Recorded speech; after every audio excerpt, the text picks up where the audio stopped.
नमस्कार साथियों, infusion notes के ऑनलाइन प्लेटफॉर्म पे एक बार फिर से आपका स्वागत है। जैसा कि आपको पता है, अपन प्रतिदिन सुबह डेली करंट अफेयर की एक क्लास लगाते हैं जिसमें अपन उस दिन के करंट अफेयर को डिटेल एनालिसिस और स्टैटिक्स जीके के साथ कवर करते हैं। उसी कड़ी में आज है 22 नवंबर 2024 और 22 नवंबर का जो भी मोस्ट इंपॉर्टेंट करंट अफेयर है उसको अपन इस सेशन में कवर करने वाले हैं। इस क्लास की पीडीएफ आप जरूर ले लेना। पीडीएफ बहुत इंपॉर्टेंट है क्योंकि पीडीएफ के अंदर सारी चीज़ें डिटेल में आपको लिखी मिलेगी। तो पीडीएफ कहाँ पर मिलेगी, कैसे मिलेगी, इस क्लास के अंत में अपन बात करेंगे। उससे पहले अपन देख लेते हैं आज का करंट अफेयर क्या कहता है। पहला क्वेश्चन, हाल ही में वनाग्नि और जल की कमी के कारण आपातकाल घोषित कहाँ किया गया। यानी वनों में आग लग गई है और जल की कमी है, इन दो कारणों की वजह से अभी हाल फिलहाल के अंदर आपातकाल किस देश में घोषित किया गया। इस क्वेश्चन में ऐसा पूछा गया है। तो इक्वाडोर, इक्वाडोर के अंदर वनाग्नि और जल की कमी के चलते आपातकाल घोषित किया गया है। ठीक है। पर्यावरण मंत्रालय ने आगामी 60 दिनों के लिए आपातकाल की घोषणा की है। कितने दिनों का आपातकाल लगाया है? 60 दिनों का आपातकाल लगाया है। कौन से देश में? इक्वाडोर में। ठीक है। किस वजह से लगाया गया? वनों में आग लग गई और जल की कमी, जिससे देश में सूखे की स्थिति पैदा हो गई है, जिसके कारण राष्ट्रीय आपातकाल की घोषणा की गई है 60 दिनों के लिए। ठीक है। आग के चलते 40,000 हेक्टेयर फसलें खराब हो गई है, यानी 40,000 हेक्टेयर की फसलें जल गई है आग की वजह से, और 44,000 से अधिक जीव जंतु मारे गए हैं। ठीक है। पिछले 6 दशकों की बात की जाए, यानी पिछले 60 सालों के अंदर इक्वाडोर में ऐसी स्थिति, ऐसा सूखा कभी उत्पन्न नहीं हुआ था। पहली बार हुआ है पिछले 60 दशकों में। तो ध्यान रखना है, इसके अंदर कारण पूछा जाता है। ठीक है। कई बार इस क्वेश्चन को रिवर्स कर दिया जाता है कि इक्वाडोर के अंदर भी हाल ही में जो राष्ट्रीय आपातकाल घोषित किया गया वो किसकी वजह से किया गया। ठीक है। आंतरिक युद्ध, बाह्य युद्ध, ऐसे ऑप्शन दे दिए जाते हैं। तो ध्यान रखना है, वनों में लगी आग और जल की कमी के चलते सूखे की स्थिति पैदा हो गई थी, जिसके चलते इक्वाडोर में आपातकाल की घोषणा की गई है आगामी 60 दिनों के लिए। अगले क्वेश्चन पे चलते हैं। अंतरराष्ट्रीय धोखाधड़ी जागरूकता सप्ताह 2024 कब मनाया गया? अभी चल रहा है, अभी मना रहे हैं। अभी इन दिनों के अंदर क्या मना रहे हैं? अंतरराष्ट्रीय धोखाधड़ी जागरूकता सप्ताह। ठीक है। तो ये 17 नवंबर से 23 नवंबर के मध्य इसको अपन मना रहे हैं। तो 17 तारीख से शुरू किया है, कल इसका अंतिम दिन होगा अंतरराष्ट्रीय धोखाधड़ी जागरूकता सप्ताह का। ठीक है। ये विश्व स्तर पर मनाया जा रहा है। ठीक है। क्यों मनाया जा रहा है, इसके पीछे वजह क्या है? देखिए, इसके अंदर ये भी पूछा जा सकता है आपसे कि अगर एग्जैक्ट डेट नहीं पूछे तो ये भी आपसे पूछा जा सकता है कि नवंबर के तीसरे सप्ताह में। ठीक है। नवंबर के तीसरे सप्ताह के अंदर इसको मनाया जा रहा है। डेट अगर पूछ ले तो ध्यान रखना 17 से 23 नवंबर के मध्य मनाया गया। इसको मनाने के पीछे उद्देश्य यही है कि जो धोखाधड़ी रोकथाम अभियान है उसको बढ़ाया जाए, यानी जो धोखाधड़ी से संबंधित जितने भी अभियान चल रहे हैं उनको थोड़ी गति दी जाए, लोगों को जागरूक किया जाए और धोखाधड़ी से कैसे बचे जाए उनके सारे रास्ते, और कुछ लोगों को इसके लिए प्रशिक्षित भी किया जाएगा। तो अंतर्राष्ट्रीय धोखाधड़ी जागरूकता सप्ताह 2024 कब मनाया गया? तो नवंबर के तीसरे सप्ताह में, या 17 से 23 नवंबर 2024 को अपन ने क्या मनाया है? अंतर्राष्ट्रीय धोखाधड़ी जागरूकता दिवस। अगले क्वेश्चन पे चलते हैं। अगला क्वेश्चन क्या है? किस राज्य सरकार ने इलेक्ट्रिक वाहनों के लिए 100% कर छूट की घोषणा की है? यानी ऐसा कौन सा राज्य, ऐसी कौन सी राज्य सरकार है जिसने बोला है कि जो आप इलेक्ट्रिक व्हीकल, जो ई व्हीकल आप खरीदते हो, उन पर हम बिल्कुल भी टैक्स नहीं लेंगे, 100% वो टैक्स फ्री होंगे। तो ऐसा करने वाला पहला राज्य बना है तेलंगाना। ऑप्शन नंबर 4 इसके अंदर राइट ऑप्शन है, तेलंगाना। तेलंगाना सरकार ने राज्य के जो इलेक्ट्रिक वाहन है उनके लिए रोड टैक्स और पंजीकरण शुल्क पर 100% छूट की घोषणा कर दी है। और ये कब तक लागू रहेगी? 31 दिसंबर 2026 तक। ये इंपॉर्टेंट है, ध्यान रख लेना। 31 दिसंबर 2026 तक इसको लागू रखा जाएगा, यानी अगले साल भी चलेगा, उससे अगले साल भी चलेगा, 2 सालों के लिए चलेगा लगभग। तेलंगाना सरकार ने 100% कर माफी। कौन कौन सा 100%? जिसके अंदर एक तो जो रोड शुल्क लगाते हैं, रोड टैक्स लगाते हैं, वो रहेगा, और एक जो पंजीकरण शुल्क होता है, वाहन का जो पंजीकरण आरटीओ लगता है, वो 100% छूट रहेगी 31 दिसंबर 2026 तक। इस नीति के पीछे उद्देश्य क्या था भाई? ऐसी नीति बनाई, इसके पीछे क्या उद्देश्य रहा होगा तेलंगाना सरकार का? एक तो स्थायी परिवहन को बढ़ावा देना और एक प्रदूषण को कम करना। आपको पता है ई व्हीकल है वो प्रदूषण कम करते हैं, धुआं नहीं निकालते हैं। इसकी वजह से सरकार बार बार ये प्रयास कर रही है कि ज़्यादा से ज़्यादा जो वाहन है डीजल पेट्रोल के बंद करके उनकी जगह इलेक्ट्रिक वाहन लाए जाए। तो पर्यावरण में प्रदूषण की कमी को स्तर करने के लिए और इसके साथ स्थायी परिवहन के साधन को बढ़ाने के लिए तेलंगाना सरकार ने ऐसा कहा है। क्योंकि हैदराबाद के अंदर स्थिति बहुत खराब है, हैदराबाद जैसे शहरों के अंदर पर्यावरण प्रदूषण बहुत ज़्यादा हो रहा है, जिसके चलते तेलंगाना सरकार ने 100% कर छूट की घोषणा की है ई व्हीकल पर। ठीक है। ये छूट है वो अलग अलग वाहनों पर है, ठीक है, अलग अलग वाहनों पर। जैसे ऐसा नहीं ई व्हीकल बोल दिया तो केवल स्कूटर पर होगा, दोपहिया वाहन पर होगा, नहीं। आप चाहे कार लो, स्कूटर लो, बस लो, कोई सा भी लो, टेम्पू लो, अगर आपने ई व्हीकल लिया है तो आपको 100% छूट मिलेगी। ना तो आपका रोड टैक्स लगेगा, ना ही आपका पंजीकरण शुल्क लगेगा। 31 दिसंबर 2026 तक तेलंगाना के अंदर 100% कर माफी। अगला क्वेश्चन, एडीबी ने श्रीलंका के वित्तीय क्षेत्र के लिए कितने मिलियन डॉलर के ऋण को मंजूरी दी है? एडीबी है, हमेशा क्वेश्चन बनता रहता है, वीक में एक आधा क्वेश्चन इसका आ जाता है कि एडीबी इसको आज शुल्क दे रही है, इसको आज ऋण दे रही है। तो एडीबी है वो श्रीलंका को वित्तीय क्षेत्र के लिए 200 मिलियन डॉलर का ऋण की मंजूरी दे दी है। कितने? 200 मिलियन डॉलर एडीबी श्रीलंका को देगा। क्यों देगा, क्या है एडीबी, इस सारी चीजें मैं आपको बताता हूँ। वैसे मैंने एडीबी के बारे में आपको बहुत बार बताया, बहुत बार मैंने आपको समझाया कि भाई एशियन डेवलपमेंट बैंक है क्या, एडीबी की पूरी फुल फॉर्म है एशियाई विकास बैंक या एशियाई डेवलपमेंट बैंक, एडीबी की फुल फॉर्म है, ठीक है। श्रीलंका के वित्तीय क्षेत्र में सहायता है तो उन्होंने 200 मिलियन डॉलर के नीति आधारित ऋण को मंजूरी दी है, अलग अलग नीतियों में खर्च करेगी 200 मिलियन डॉलर। ये ऋण एडीबी के वित्तीय क्षेत्र में स्थिरता और सुधार कार्यक्रम के तहत दूसरा उप कार्यक्रम है, ठीक है।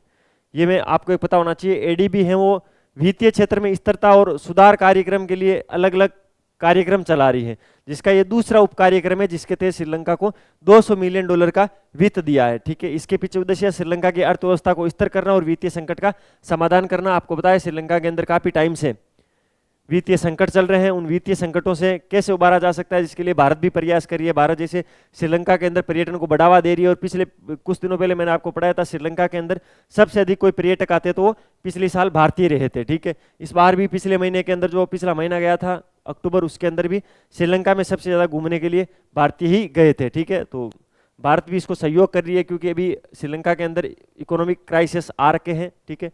और श्रीलंका की अर्थव्यवस्था को स्थिर करने के लिए और श्रीलंका के वित्तीय संकटों को दूर करने के लिए एडीबी ने 200 मिलियन डॉलर के ऋण की मंजूरी दी है। किस कार्यक्रम के तहत दी है? तो एडीबी की वित्तीय क्षेत्र स्थिरता और सुधार कार्यक्रम के दूसरे उप कार्यक्रम के तहत ये 200 मिलियन डॉलर दिए गए हैं। बात करते हैं एडीबी की, एशियन डेवलपमेंट बैंक की। अगर आपसे पूछ लिया जाए एडीबी की स्थापना कब हुई है, तो 1966 के अंदर एडीबी की स्थापना हुई थी। इंपॉर्टेंट है, स्थापना पूछी जाती है इसकी। मुख्यालय मैंने आपको कई बार बता दिया है, मनीला के अंदर है। मनीला कहाँ पर है? फिलीपींस में है। तो मनीला फिलीपींस में एशियन डेवलपमेंट बैंक का मुख्यालय है। मुख्यतः काम यही करती है, ऋण देने का काम करती है। वर्तमान में अगर अध्यक्ष आपसे पूछ लिया जाए तो मातात्सुगु अस्कावा इसके वर्तमान में अध्यक्ष है। मातात्सुगु अस्कावा वर्तमान में एडीबी के अध्यक्ष है। तो ये सारी एडीबी को लेकर चीजें ध्यान रखनी है। और ये जो 200 मिलियन डॉलर का ऋण दिया है, इसको भी आपको ध्यान में रखना है, श्रीलंका को ये दिया है। अगले क्वेश्चन पे चलते हैं। अगला क्वेश्चन क्या है?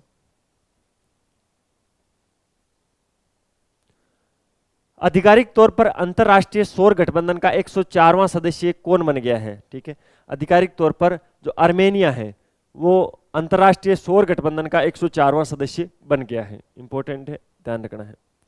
एक चीज आपको पता होना चाहिए, जो अंतरराष्ट्रीय सौर गठबंधन है उसका मुख्यालय गुरुग्राम हरियाणा के अंदर ही है, भारत में ही है। कहां पर है? गुरुग्राम हरियाणा।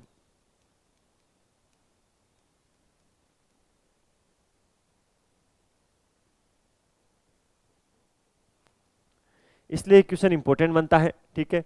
और अभी वर्तमान में इसके महानिर्देशक कौन है? डॉक्टर अजय माथुर। इसके महानिर्देशक भी आप याद रखना कौन है? अजय माथुर। भारत में है और ये ही भारत के ही हैं महानिर्देशक, तो एग्जाम में पूछी जा सकते हैं। अजय माथुर, डॉक्टर अजय माथुर वर्तमान में अंतरराष्ट्रीय सौर गठबंधन के महानिर्देशक है। मुख्यालय गुरुग्राम हरियाणा के अंदर है। आर्मेनिया जो देश है वो आधिकारिक तौर पर अंतरराष्ट्रीय सौर संगठन, जिसको ISA बोला जाता है, उसके 104वें पूर्ण सदस्य के रूप में इसने सदस्यता ले ली है, ठीक है।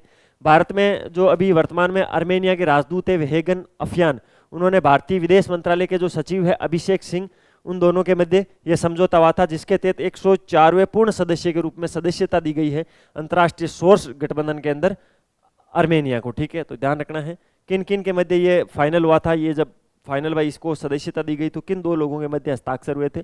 तो भारत के अंदर वर्तमान में आर्मेनिया के राजदूत वेहेगन अफयान और भारतीय विदेश मंत्रालय के अभिषेक सिंह, इन दोनों ने हस्ताक्षर किए और आर्मेनिया को 104वां स्थायी सदस्य बनाया गया है अंतरराष्ट्रीय सौर गठबंधन के अंदर, ठीक है। तो ध्यान रखना है, वर्तमान में जो अंतरराष्ट्रीय सौर गठबंधन ISA है उसका मुख्यालय कहाँ पर है? गुरुग्राम हरियाणा के अंदर है। वर्तमान में ISA जो अंतरराष्ट्रीय सौर गठबंधन है उसके महानिर्देशक कौन है? तो डॉक्टर अजय माथुर वर्तमान में इसके महानिर्देशक हैं। देखिए अगर आपको वीडियो की क्वालिटी, कंटेंट की क्वालिटी और हमारी मेहनत अच्छी लग रही है तो लाल वाला बटन दबाकर चैनल को सब्सक्राइब जरूर करना, बेल वाला आइकन प्रेस कर देना, जिससे क्या होगा, जो भी नई क्लास आएगी उसका नोटिफिकेशन आपके पास पहुंच जाएगा और हमें मोटिवेशन मिलेगा। अच्छे अच्छे कमेंट किया करो। अगर वीडियो पसंद नहीं आ रहा तो उसमें एक डिसलाइक का ऑप्शन भी है, तो डिसलाइक भी कर दिया करो, कोई इश्यू नहीं है, ठीक है। इसकी पीडीएफ कहाँ पर मिलेगी, ये इंपॉर्टेंट है। पीडीएफ देखिए, अगर इसकी मंथली पीडीएफ आपको चाहिए कि महीने में एक दिन हमको ये पीडीएफ मिल जाए, तो वो तो मिलेगी आपको टेलीग्राम चैनल पे। टेलीग्राम चैनल की लिंक वीडियो के डिस्क्रिप्शन में दे रहा हूँ, वहाँ से आप उस चैनल को ज्वाइन कर लेना और वहाँ से उसको डाउनलोड कर लेना। इसके अलावा अगर आपको डेली करंट अफेयर की पीडीएफ चाहिए तो ये नंबर है 9887809083। आपको इन पे मैसेज करना है और बोलना है सर जो आपकी डेली की करंट अफेयर की क्लास होती है उसकी पीडीएफ चाहिए और हमें डेली की डेली चाहिए। वो आपको एक ब्रॉडकास्ट चैनल के अंदर ऐड कर देंगे जहां आपके नंबर किसी को शो नहीं होंगे, नंबर आपके हाइड रहेंगे और वहां पर आपको प्रतिदिन क्लास के बाद में पीडीएफ मिलती रहेगी। इसके अलावा ये हमारी वेबसाइट है infusionnotes.com नाम से। आप किसी भी गवर्नमेंट एग्जाम की तैयारी कर रहे हो, चाहे आप यूपीएससी सीएससी की तैयारी कर रहे हो, स्टेट पीसीएस की तैयारी कर रहे हो या अदर किसी भी जैसे एसएससी, बैंक, रेलवे या राजस्थान के अंदर किसी भी गवर्नमेंट एग्जाम की तैयारी कर रहे हो, उसके लिए अगर आपको हैंड रिटन नोट्स चाहिए तो आपको इस वेबसाइट पे मिल जाएंगे। इस पे जाके आप जिस भी एग्जाम की तैयारी कर रहे हो उस एग्जाम को आप वहाँ पर सर्च करना, तो वहाँ पर बहुत ही शानदार आपको नोट्स मिलेंगे अकॉर्डिंग टू सिलेबस। जैसे आप जिस भी एग्जाम की तैयारी करो, जिस एग्जाम को आपने सर्च किया उस एग्जाम का सिलेबस क्या है, उस सिलेबस के अकॉर्डिंग आपको नोट्स मिलेंगे। नोट्स बहुत ही शानदार है, सब्जेक्ट मैटर एक्सपर्ट और जो पुराने सिलेक्टेड अधिकारी हैं उनके द्वारा लिखे गए नोट्स है। नोट्स के अंदर to the point diagram, flow chart, index, सारी चीज़ें बहुत ही सिस्टमेटिक तरीके से आपको मिलेगी और जो आपका सिलेबस है उसके अकॉर्डिंग ही नोट्स तैयार किए गए हैं।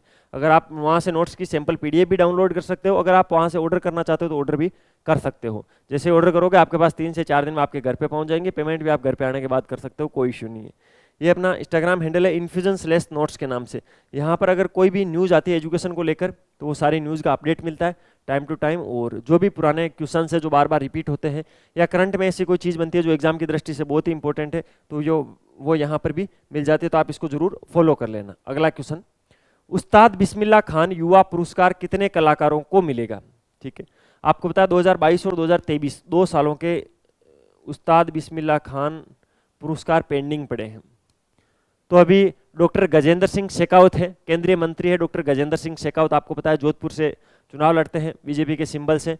तो केंद्रीय मंत्री डॉक्टर गजेंद्र सिंह शेखावत के द्वारा 82 युवा कलाकारों को 2022 और 2023 के उस्ताद बिस्मिल्लाह खान युवा पुरस्कार से सम्मानित किया जाएगा। ठीक है, कितने? 82 इंपॉर्टेंट है, संख्या याद कर लेना। एग्जाम में संभावना है कि क्वेश्चन को एज इट इज फॉर्मेट में पूछ लिया जाए, फिर भी अगर इसके जितने क्वेश्चन बन सकते हैं संभावित मैं आपको बता दूंगा। आपसे ये पूछा जा सकता है उस्ताद बिस्मिल्लाह खान युवा पुरस्कार के अंदर कितने पैसे दिए जाते हैं, नगद कितने दिए जाते हैं और इस पुरस्कार में क्या क्या दिया जाता है, ये पुरस्कार क्यों दिया जाता है। ठीक है, अभी तो आपको ध्यान रखना है, डॉक्टर गजेंद्र सिंह शेखावत जी ने घोषणा की है कि 82 युवा कलाकारों को 2022 और 2023 के लिए उस्ताद बिस्मिल्लाह खान युवा पुरस्कार से सम्मानित किया जाएगा।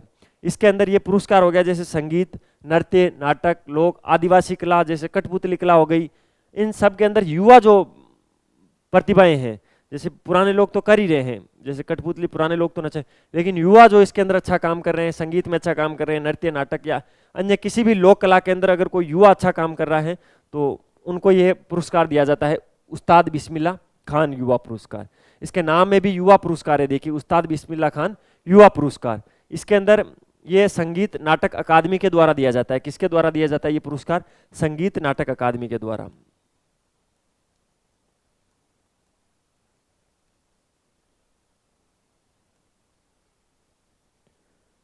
संगीत नाटक अकादमी इस पुरस्कार को देती है। इसके अंदर क्या देती है? 25,000 रुपए तो नकद दिए जाते हैं, ये तो राशि नकद दी जाती है। इसके अलावा एक शील्ड दी जाती है जिसके अंदर ये लिखा होता है कि भाई आपको ये पुरस्कार दिया, इनको दिया गया है, इस क्षेत्र में अच्छा कार्य करने के लिए दिया गया है। और एक शॉल दिया जाता है, ठीक है, जिसको अंग वस्त्र भी, कहीं कहीं पे अंग वस्त्र भी लिखा आता है, तो बात एक ही शॉल ही दिया जाता है। ठीक है, तो एक कपड़ा दिया जाता है, 25,000 रुपए दिए जाते हैं और एक शील्ड दी जाती है जिसके अंदर ये लिखा होता है कि भाई इस पुरस्कार का नाम उस्ताद बिस्मिल्लाह खान युवा पुरस्कार है, ये इस व्यक्ति को दिया जाता है और इस उपलब्धि के लिए इनको ये दिया जाता है, इसके द्वारा दिया गया है। वो सारी चीज़ें उस पर लिखी होती है शील्ड में, और एक शॉल वगैरह देते हैं, 25,000 रुपए देते हैं। इस बार भैया जो 82 युवा कलाकार हैं उनको ये दिए जाएंगे उस्ताद बिस्मिल्लाह खान युवा पुरस्कार। क्यों दिए जाते हैं? संगीत नाटक अकादमी के द्वारा दिए जाते हैं। संगीत, नृत्य, नाटक, लोक, आदिवासी कला और कठपुतली कला के अंदर जो युवा प्रतिभाएं हैं उनको आगे बढ़ाने के लिए, उनको प्रोत्साहित करने के लिए ये पुरस्कार दिए जाते हैं। अगले क्वेश्चन पे चलते हैं। अगला क्वेश्चन क्या है? संयुक्त राष्ट्र अंतर्राष्ट्रीय सहकारिता वर्ष 2025 का शुभारंभ कौन करेंगे? इस क्वेश्चन को 3 स्टार लगा लेना, ये क्वेश्चन एग्जाम की दृष्टि से बहुत ही इंपॉर्टेंट है भाई।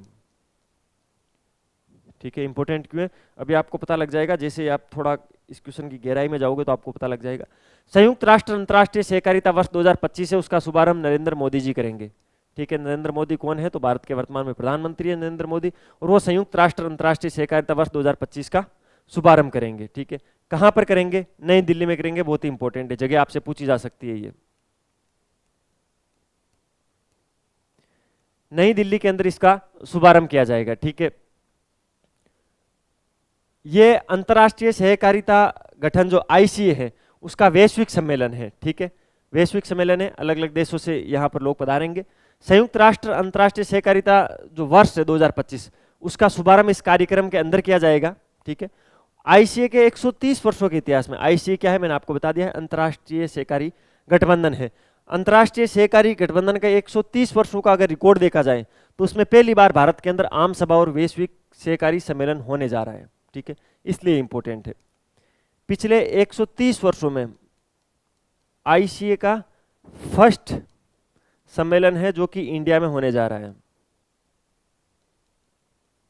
इसलिए ये इंपॉर्टेंट है। ठीक है, ये कार्यक्रम कब होगा? ये 25 से 30 नवंबर के मध्य होगा।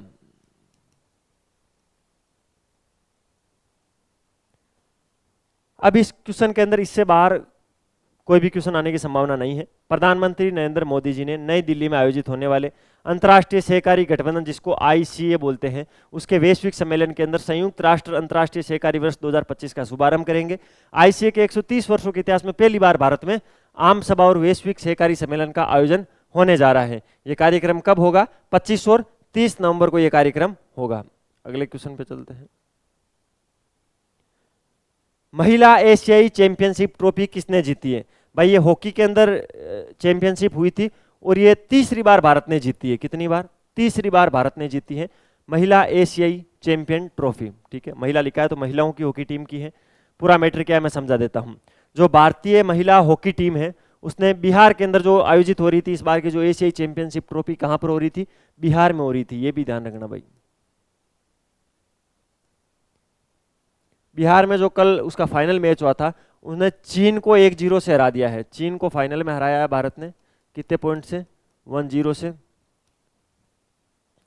और इसके साथ में ये तीसरा एशियाई चैंपियनशिप ट्रॉफी का खिताब है वो जीता है। कौन सा? थर्ड खिताब जीता है लगातार। लगातार तो नहीं है लेकिन ये टोटल आज तक तीसरा खिताब जीत लिया है हॉकी के अंदर। ठीक है, इस जीत के बाद भारत अब दक्षिण कोरिया के साथ सबसे अधिक महिला एशियाई चैंपियनशिप ट्रॉफी जीतने वाला देश बन गया है। ठीक है, दक्षिण कोरिया ने 3 बार जीत रखी है ये ट्रॉफी। हॉकी के अंदर महिला एशियाई चैंपियनशिप होती है उसमें दक्षिण कोरिया ने 3 बार जीत रखी है। भारत भी इस बार तीसरी बार जीता है तो भारत ने इस रिकॉर्ड की बराबरी कर ली है। ठीक है, तो सबसे अधिक बार महिला एशियाई चैंपियनशिप ट्रॉफी हॉकी में जीतने वाला देश कौन सा है? तो भारत है। भारत के साथ दक्षिण कोरिया दोनों ने बराबर 3-3 बार जीती है। ठीक है, इस बार चाइना को हराया है। वहीं सेमीफाइनल के अंदर जापान को हराया था भारत ने 2-0 से और चीन ने उधर मलेशिया को 3-1 से हराकर फाइनल में जगह बनाई थी। तो ये था पूरा मैटर, इसको ध्यान रखना है। महिला एशियाई चैंपियनशिप ट्रॉफी ये था 22 नवंबर 2024 का कंप्लीट करंट अफेयर जिसको अपन ने डिटेल में समझने की कोशिश की।